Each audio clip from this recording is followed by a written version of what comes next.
আপনার নাম কি দাদা? এইভাবে না আপনার নাম কি বলেন না? আমার নাম মেহেদি মোহাম্মদ মাহবুব হাসান। আচ্ছা কোথা থেকে আসছেন? আমি বাংলাদেশ থেকে আসছি। আচ্ছা কোথায় আসছেন? বাংলাদেশ শিলিগুড়িতে আসছি। আর কি করতেছেন দাদা?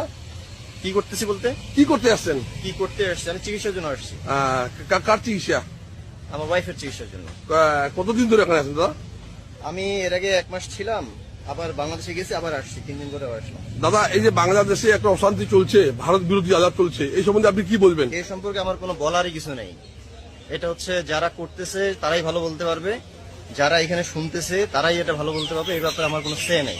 গতকাল আমি এখানে আমার রাষ্ট্রকে উপস্থাপন করার জন্য আসিনি, আমি আসছি ট্রিটমেন্টের জন্য। ইন্ডিয়ান গভর্নমেন্টের পারমিশন নিয়ে আসছি। আমি আমার যতদিন ভিসার মেয়াদ থাকবে আমি এরপর আমি চলে যাবো। না এই ক্ষেত্রে আমার কোনো বলার কোনো সেই নেই। বাংলাদেশে কি হচ্ছে না হচ্ছে এর লাইবিলিটিস তো আমার না। এর লাইবিলিটি হচ্ছে যারা এই ধরনের কাজ করতেছে তাদের, এবং যে গভর্নমেন্ট আছে তার। এই জবাবদিহিটা তারা করবে। আমি তো ব্যক্তিগতভাবে আমি এটা জবাবদিহি করতে আমার কোনো ইয়া নেই। না আপনি কি জানেন দুই দেশের সম্পর্ক কেমন থাক?